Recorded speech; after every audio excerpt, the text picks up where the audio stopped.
ಪೂರ್ವಾರಾಧನೆಯ ಪರಮ ಪವಿತ್ರವಾದ ಪುಣ್ಯಕಾಲ ಇದು. ಶ್ರೀಮಠ್ ಟೀಕಾಕೃತ್ಪಾದರ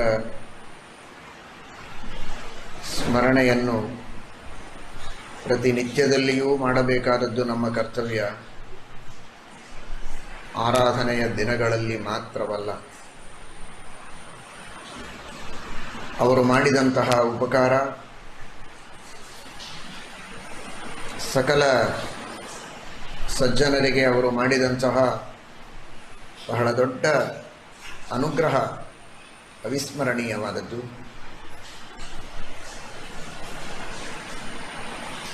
ಅನಂತ ಜನ್ಮಗಳ ಪುಣ್ಯದಿಂದ ಶ್ರೀಮದ್ ಆಚಾರ್ಯರ ಸಿದ್ಧಾಂತವನ್ನು, ಶ್ರೀಮದ್ ಆನಂದತೀರ್ಥ ಭಗವತ್ಪಾದಾಚಾರ್ಯರ ಸಿದ್ಧಾಂತವನ್ನು ತಿಳಿದುಕೊಂಡು ಶ್ರೀಮದ್ ಆಚಾರ್ಯರು ಹೇಳಿದ ಮಾರ್ಗದಲ್ಲಿ ಅನುಷ್ಠಾನವನ್ನು ಮಾಡುವಂತಹ ಸೌಭಾಗ್ಯವನ್ನು ನಾವು ಪಡೆದಿದ್ದೇವೆ.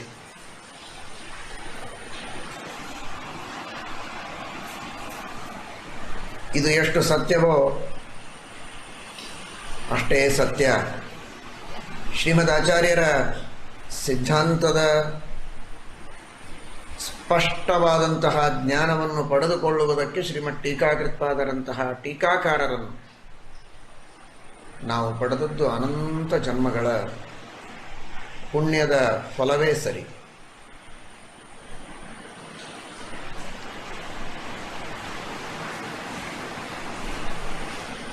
ಶ್ರೀಮಠ್ ಟೀಕಾಕೃತ್ಪಾದರ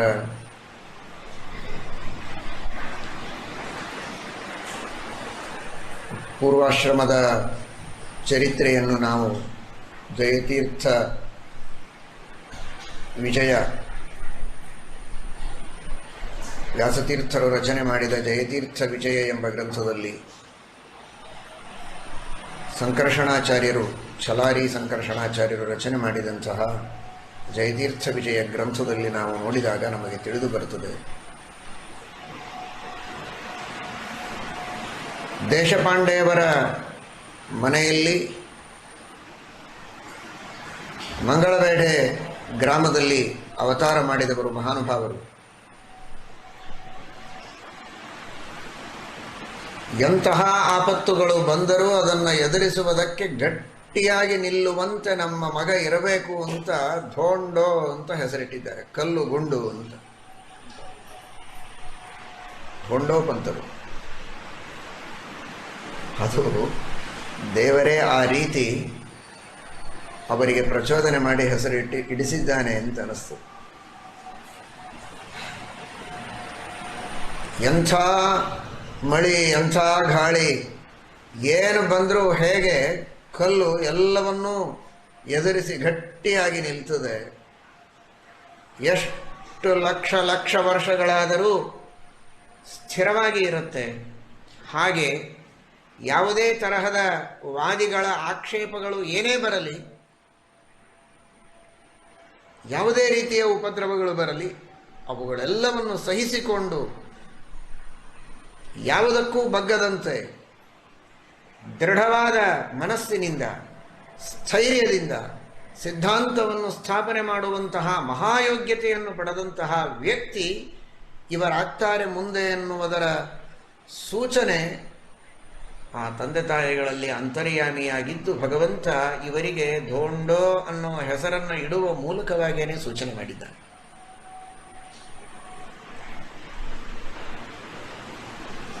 ಇಡೀ ಜಗತ್ತು ಅಮಂಗಲದಿಂದ ಮಂಗಲದ ಕಡೆಗೆ ಬರುತ್ತೆ.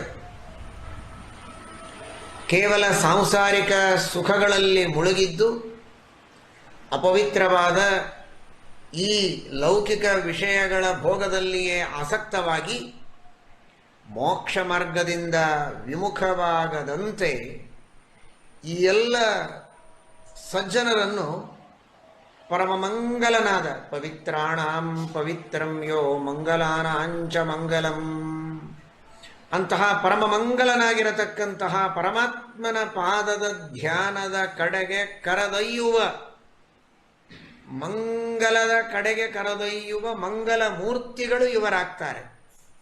ಇವರು ರಚನೆ ಮಾಡಿದ ಗ್ರಂಥದ ಮಂಗಲವನ್ನು ಮಾಡುವುದೇ ಜೀವನದ ದೊಡ್ಡ ಮಂಗಲ ಅಂತ ಸಜ್ಜನರು ಮುಂದೆ ಭಾವಿಸ್ತಾರೆ ಅನ್ನುವುದರ ಸೂಚನೆ ಅನ್ನೋ ಹಾಗೆ ಮಂಗಳ ವೇಳೆಯಲ್ಲಿ ಇವರ ಅವತಾರವಾಗಿದೆ.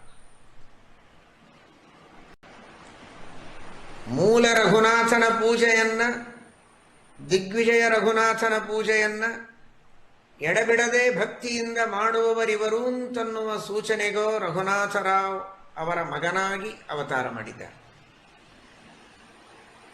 ಮಹಾನುಭಾವರು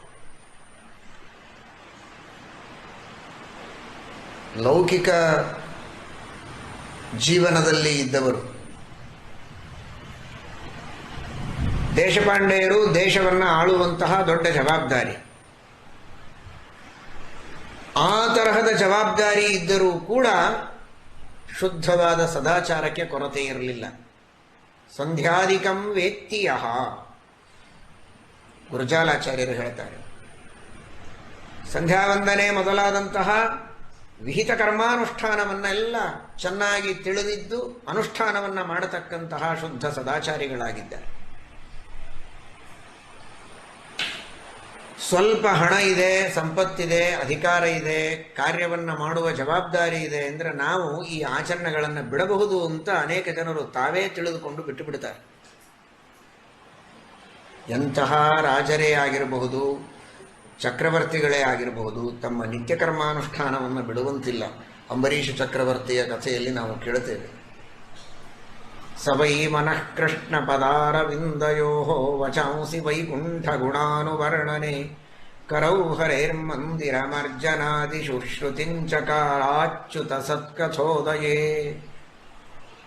ಅಂತಹ ಚಕ್ರವರ್ತಿಯಾಗಿದ್ದರೂ ಕೂಡ ತನ್ನ ನಿತ್ಯದ ದೇವರ ಸೇವೆ, ದೇವರ ಗುಣಗಾನ ಮಾಡುವುದು, ದೇವರ ಗುಣಗಾನವನ್ನು ಕೇಳೋದು, ಭಗವಂತನ ಮಂದಿರದ ಮಾರ್ಜನ ಮಾಡುವುದು, ಮಹಾತ್ಮರ ಸೇವೆ ಮಾಡೋದು, ದೇವರ ಪೂಜೆ ಮಾಡೋದು ಯಾವುದನ್ನು ಬಿಟ್ಟಿರಲಿಲ್ಲಂತೆ.